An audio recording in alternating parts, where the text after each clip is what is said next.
Uma canadense com visto de trabalho foi presa por 15 dias, ficou em cela que não apagava a luz, sem cobertor. Essa história me deu medo real de estar nos Estados Unidos enquanto imigrante agora. Foi tentar entrar no país com um visto de trabalho e o visto dela foi negado. Isso é normal. Porque você pode, por exemplo, vamos dizer, uma empresa faça uma proposta para você vir trabalhar. E aí ela te dá lá, assina que eu vou contratar essa pessoa e tal. Mas o guarda lá da imigração, ele vai olhar para o teu caso e ele pode te negar ou não, né? Em alguns tipos de visto. E o dela era esse. Então o visto dela foi negado. Aí já estava até comprando a passagem dela de volta, e o policial chama ela, vem cá de novo, e ela ficou presa 12 dias numa jaula gelada, gente. Vem ver comigo essa história. Meu nome é Carol Zócoli Brócoli, bem-vindos a esse canal. Eu sou comediante, também sou formada em filosofia. Então, nesse canal aqui, eu procuro pensar um pouco e rir também, né? Porque eu moro nos Estados Unidos sendo imigrante. É uma matéria do jornal The Guardian, um jornal inglês, e eu coloquei no Google Translate. Então, bora lá. Fiquei presa em uma cela congelante sem explicação, apesar de eventualmente ter advogados e atenção da mídia. No entanto, comparado com outros, tive sorte. Gente...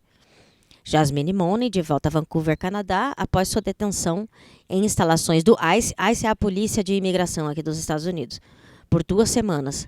Na frente dela estão cartas que outras mulheres lhe deram para passar adiante para suas famílias. Nossa, gente. Olha isso. Vamos lá. E não houve explicação nem aviso. Em 1 minuto, eu estava em um escritório de imigração falando com um oficial sobre meu visto de trabalho, que havia sido aprovado meses antes e me permitia, um canadense, trabalhar nos Estados Unidos. No outro, me mandaram colocar minhas mãos contra a parede e me revistaram como uma criminosa antes de ser enviada para um centro de detenção do ICE, sem a chance de falar com o advogado. Gente, cresci em Whitehorse, Yukon, uma pequena cidade do extremo norte do Canadá. Gente, Yukon é só neve, lá só tem esquimó. Sempre soube que queria fazer algo maior com a minha vida. Saí de casa cedo e me mudei para Vancouver, British Columbia, onde construí uma carreira abrangendo vários setores, atuando em filmes e televisão, sendo dona de bares e restaurantes, reformando condomínios e administrando Airbnbs. Aos 30 anos, descobri minha verdadeira paixão trabalhando na indústria de saúde e bem-estar. Recebi a oportunidade de ajudar a lançar uma marca americana de tônicos de saúde chamada Holy Water, um trabalho que envolveria a mudança para os Estados Unidos. Recebi meu visto de trabalho comercial do NAFTA, que permite... NAFTA é um acordo dos países da América do Norte, México, Canadá e Estados Unidos, que permite que cidadãos canadenses e mexicanos trabalhem nos Estados Unidos em ocupações profissionais específicas, na minha segunda tentativa. Não preciso nem dizer, então, que não tenho antecedentes criminais. Também amo os Estados Unidos e me considero uma pessoa gentil e trabalhadora. Comecei a trabalhar na Califórnia e viajei de um lado para outro, entre o Canadá e os Estados Unidos, várias vezes sem nenhuma complicação. Até que um dia, ao retornar aos Estados Unidos, um oficial de fronteira me questionou sobre a negação inicial do meu visto e a aprovação subsequente do visto. Entendi. Então ela teve um visto que foi negado primeiramente, mas quando ela apelou, eles deixaram. Ele perguntou por que eu tinha ido à fronteira de San Diego pela 2ª vez para fazer o pedido. Expliquei que era lá que ficavam os escritórios do meu advogado e que ele queria me acompanhar para garantir que não houvesse problemas. Depois de um longo interrogatório, o oficial me disse que parecia obscuro e que meu visto não tinha sido processado corretamente. Ele alegou que eu também não poderia trabalhar para uma empresa nos Estados Unidos que fizesse uso de cânhamo, um dos ingredientes da bebida. Maconha, né, gente? Ele revogou meu visto e me disse que eu ainda poderia trabalhar para a imprensa do Canadá, mas se eu quisesse retornar aos Estados Unidos, eu precisaria me candidatar novamente. Fiquei arrasada. Tinha acabado de começar a construir uma vida na Califórnia. Fiquei no Canadá pelos meses seguintes e, eventualmente, me ofereceram uma posição semelhante em uma marca diferente de saúde e bem-estar. Reiniciei o processo de visto e retornei ao mesmo escritório de imigração na fronteira de San Diego, pois eles já tinham processado meu visto antes e eu estava familiarizado com ele. Horas se passaram, com muitas opiniões confusas sobre o meu caso. A oficial com quem falei foi gentil, mas me disse que, devido aos meus problemas anteriores, eu precisava solicitar meu visto pelo consulado. Eu disse a ela que não sabia que precisava solicitar dessa forma, mas não tive problemas em fazê-lo. Então ela disse algo estranho. Você não fez nada de errado. Você não está em apuros. Você não é um criminoso. Lembro-me de pensar, por que ela diria isso? Claro que não sou criminosa. Então ela me disse que eles tinham que me mandar de volta para o Canadá. Isso não me preocupou. Presumi que simplesmente reservariam um voo para casa. Mas enquanto eu estava sentada procurando voos, né, para comprar para ir para casa, um homem se aproximou de mim. Venha comigo, ele disse. Não houve explicação, nem aviso. Ele me levou para uma sala, pegou meus pertences das minhas mãos e ordenou que eu colocasse minhas mãos contra a parede. Uma mulher imediatamente começou a me revistar. Os comandos vieram rápidos, um após o outro, rápidos demais para serem processados. Eles pegaram meus sapatos e arrancaram meus cadarços. O que você está fazendo? O que está acontecendo? Eu perguntei. Você está sendo detida. Não entendo o que isso significa. Por quanto tempo? Não sei. Essa seria a resposta para quase todas as perguntas que eu faria nas 2 semanas seguintes. Não sei. Eles me levaram para baixo para uma série de entrevistas e perguntas médicas, revistaram minhas malas e me disseram que eu tinha que me livrar da metade dos meus pertences porque não podia levar tudo comigo. Gente, levar tudo comigo para onde? Eu perguntei. Uma mulher me pediu o nome de alguém que ela poderia contatar em meu nome. Em momentos como esse, você percebe que não sabe mais o número de telefone de ninguém. Por algum milagre, eu tinha memorizado recentemente o número da minha melhor amiga, Brit, porque eu estava colocando meus pontos de supermercado na conta dela. Dei a eles o número de telefone dela. Eles me entregaram um tapete e uma folha de papel alumínio dobrada. Que é isso? Seu cobertor. Não entendo. Fui levada para uma cela minúscula e congelante de cimento com luzes fluorescentes brilhantes em um banheiro. Havia 5 outras mulheres deitadas em seus colchonetes com as folhas de alumínio enroladas sobre elas, parecendo cadáveres. O guarda trancou a porta atrás de mim. Gente, olha aqui uma imagem do negócio. Isso aqui deve ser banheiro. Tipo banheiro químico. Mano. Por 2 dias ficamos naquela cela, saindo apenas brevemente para comer. As luzes nunca se apagavam, nunca sabíamos que horas eram e ninguém respondia às nossas perguntas. Isso é tortura, tá, gente? Você deixar a luz acesa direto e deixá-la sem saber que horas são e tal, isso desnorteia totalmente e é considerado tortura.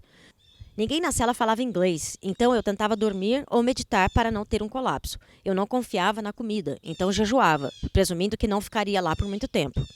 No 3º dia, finalmente me deixaram fazer uma ligação. Liguei para a Brit e disse a ela que não entendia o que estava acontecendo, que ninguém me diria quando eu voltaria para casa e que ela era meu único contato.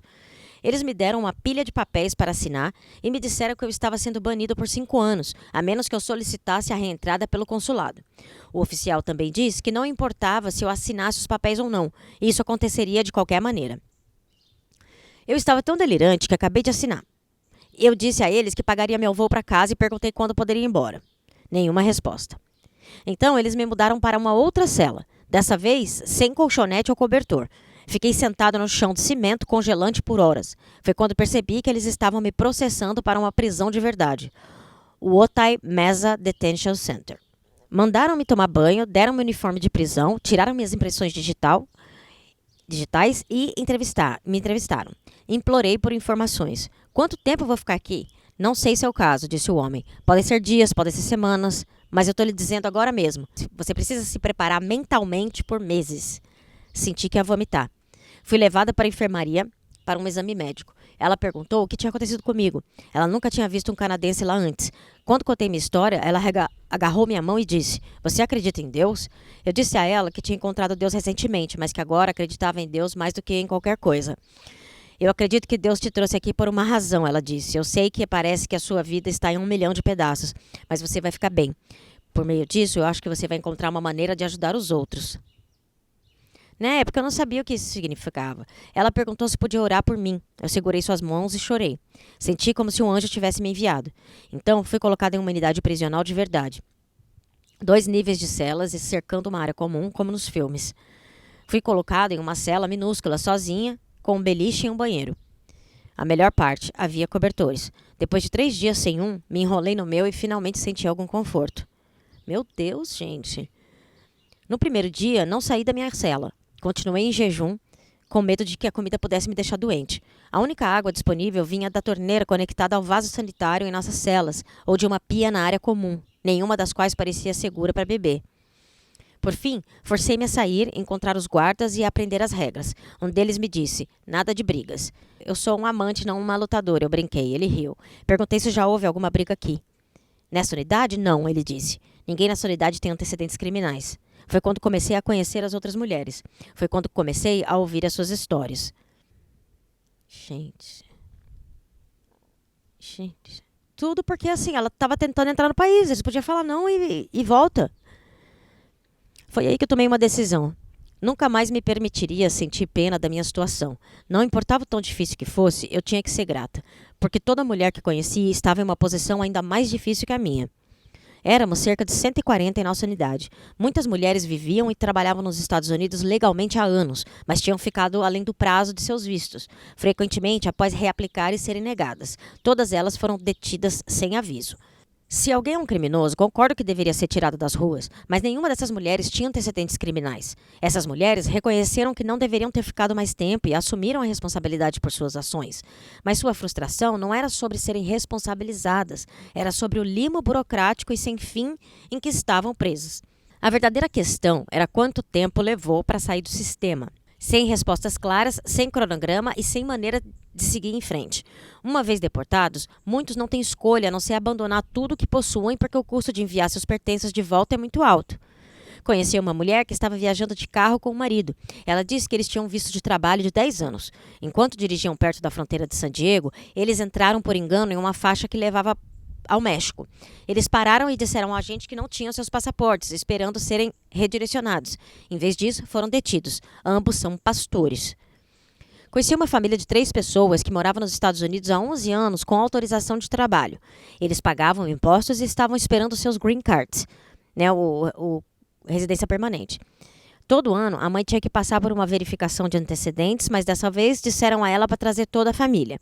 Quando chegaram, foram presos e informados de que seu status agora seria processado de dentro do centro de detenção. Outra mulher do Canadá estava morando nos Estados Unidos com um marido que foi detido após uma abordagem de trânsito.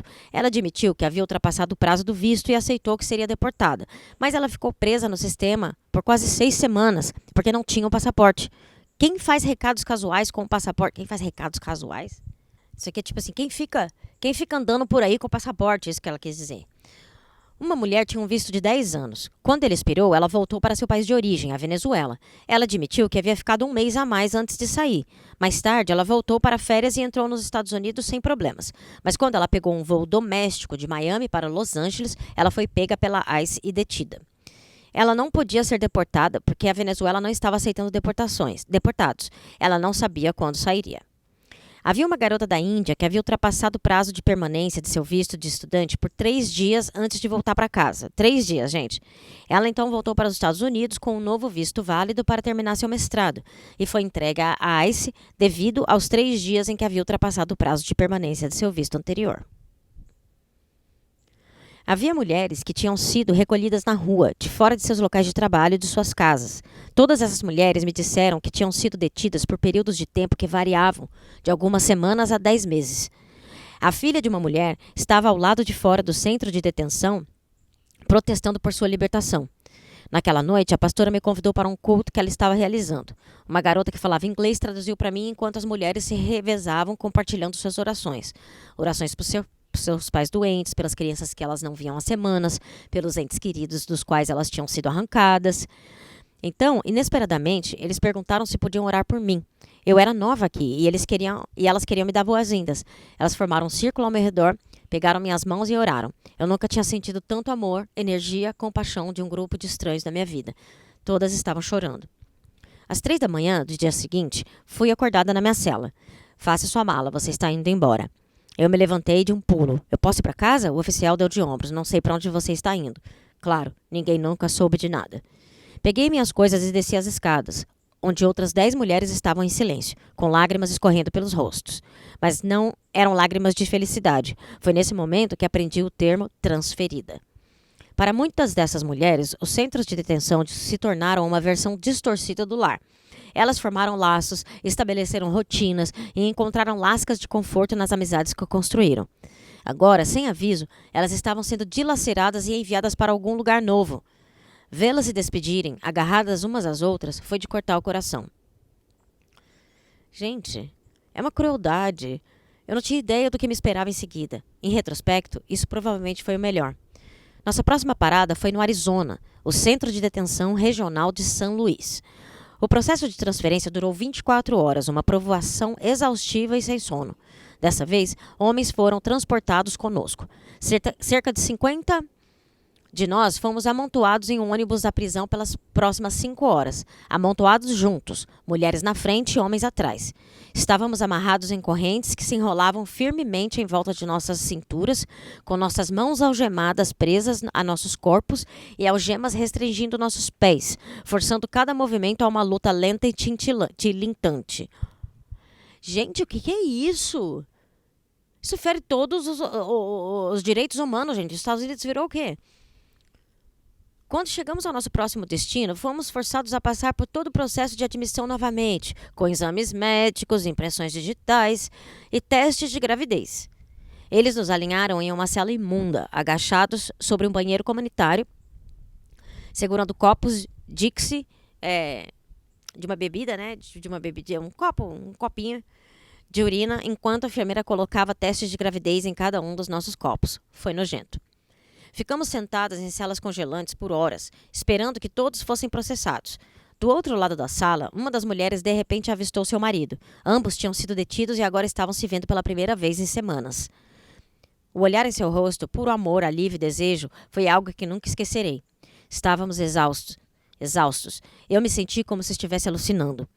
O guarda jogou um cobertor para cada um de nós. Encontrem uma cama. Não havia travesseiros. O quarto estava gelado e um cobertor não era o suficiente. Ao meu redor, mulheres estavam encolhidas, cabeças cobertas, parecendo uma sala cheia de cadáveres. Esse lugar fazia a última prisão parecer o Four Seasons, parecer um hotel. E eu ficava dizendo a mim mesma, não deixe que isso te destrua. 30 de nós dividíamos um quarto. 30. Nos deram um copo de isopor para água e uma colher de plástico que tínhamos que reutilizar em todas as refeições. Acabei tendo que começar a tentar comer e com certeza fiquei doente. Nenhum dos uniformes servia e todos usavam sapatos masculinos. As toalhas que nos deram para tomar banho eram toalhas de mão. Eles não nos deram mais cobertores. As luzes fluorescentes brilhavam sobre nós 24 horas por dia, 7 dias por semana. Tortura. Isso é tortura. Tudo parecia que era para te quebrar. Nada nos foi explicado. Não me deram um telefonema. Estávamos trancados em um quarto, sem luz do dia, sem ideia de quando sairíamos. Tentei manter a calma, enquanto cada fibra do meu ser se enfurecia em direção ao modo de pânico. Eu não sabia como diria a Brit onde eu estava. Então, como se fosse enviado por Deus, uma das mulheres me mostrou um tablet preso na parede, onde eu podia enviar e-mails. Eu só lembrava do e-mail do meu CEO de memória. Digitei uma mensagem rezando para que ele a visse. Ele respondeu. Por meio dele, consegui me conectar com Brit. Ela me disse que eles estavam trabalhando dia e noite tentando me tirar de lá, mas ninguém tinha respostas. O sistema tornava isso quase impossível. Tá tudo desorganizado, gente, tá uma zona. Contei a ela sobre as condições nesse novo lugar, e foi quando decidimos ir à mídia. Ela começou a trabalhar com um repórter e perguntou se eu poderia ligar para ela para que ela pudesse colocá-lo a par. A conta telefônica internacional que Brit havia tentado criar para mim não estava funcionando. Então, uma das outras mulheres se ofereceu para me deixar usar a sua conta telefônica para fazer ligação. Estávamos todos juntos nisso. Sem nada para fazer na minha cela, além de conversar, fiz novas amigas, mulheres que arriscaram tudo pela chance de uma vida melhor para si e suas famílias. Por meio delas, aprendi a dura realidade de buscar asilo. Mostrando-me suas cicatrizes físicas, elas explicaram como pagaram contrabandistas algo entre 20 e 60 mil dólares para chegar às fronteiras dos Estados Unidos, suportando selvas brutais e condições horrendas. Uma mulher recebeu a oferta de asilo no México em 2 semanas, mas foi encorajada a continuar indo para os Estados Unidos. Agora ela estava presa vivendo em um pesadelo, separada de seus filhos pequenos por meses. Ela soluçou, me contando como se sentia a pior mãe do mundo. Muitas dessas mulheres eram altamente educadas e falavam várias línguas. No entanto, elas foram aconselhadas a fingir que não falavam inglês porque isso supostamente aumenta suas chances de asilo. Alguns acreditavam que estavam sendo usados como exemplos, como avisos para que os outros não tentassem comparecer. Não tentassem, entrar nos Estados Unidos. As mulheres estavam começando a entrar em pânico naquela nova unidade. E sabendo que eu provavelmente seria a primeira pessoa a sair, elas escreveram cartas e mensagens para enviar às suas famílias. Parecia que todos nós tínhamos sido sequestrados, jogados em algum tipo de experimento psicológico doentio com a intenção de nos tirar toda a força e a dignidade. Nós éramos de países diferentes, falávamos línguas diferentes e praticávamos religiões diferentes. No entanto, nesse lugar, nada disso importava. Todos cuidavam uns dos outros. Todos compartilhavam comida. Todos se abraçavam quando alguém desabava. Todos lutavam para manter viva a esperança uns dos outros. Que bonito, né? É porque era uma prisão de não criminosos, né, gente? Uma prisão de gente normal, então que vai se ajudar, não vai ter guerra, né? Recebi uma mensagem de Brit. Minha história começou a estourar na mídia. Quase imediatamente depois, me disseram que eu seria liberada. Que é uma das cartas, ó. Aí. Meu agente da ICE, que nunca havia falado comigo, disse ao meu advogado que eu poderia ter partido antes se tivesse assinado um formulário de rescisão e que eles não sabiam que eu pagaria a minha própria passagem para casa. Desde o momento em que cheguei, implorei a todos os policiais que vi para me deixarem pagar minha própria passagem para casa. Nenhum deles jamais falou comigo sobre meu caso. Para colocar as coisas em perspectiva, eu tinha um passaporte canadense, advogados, recursos, atenção da mídia, amigos, família e até políticos me defendendo.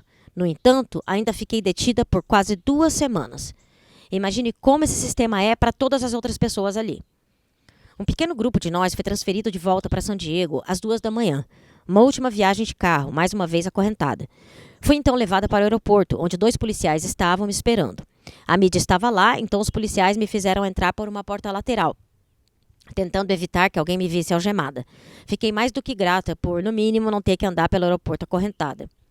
Para minha surpresa, os policiais que me escoltavam eram incrivelmente gentis e até engraçados. Foi a primeira vez que ri em semanas. Perguntei se podia colocar meus cadarços de volta. Sim, um deles disse com um sorriso, mas é melhor você não correr. O outro acrescentou. Ou teremos que te derrubar no aeroporto. Isso realmente vai virar manchete. Eu ri, então disse a eles que tinha passado muito tempo observando os guardas durante minha detenção e não conseguia acreditar em quantas vezes vi humanos tratando outros humanos com tanto desrespeito. Mas não se preocupem, brinquei, vocês 2 ganham 5 estrelas. Quando finalmente pausei no Canadá, minha mãe e 2 melhores amigas estavam me esperando. A mídia também. Falei com elas brevemente, entorpecida e delirante de exaustão. Foi surreal ouvir meus amigos contando tudo o que fizeram para me tirar de lá. Trabalhar com advogados, entrar em contato com a mídia, fazer ligações intermináveis para centros de detenção, tentar desesperadamente falar com o ICE ou qualquer um que pudesse ajudar. Eles disseram que o sistema inteiro parecia manipulado, projetado para tornar quase impossível que alguém saísse. Olha isso, gente.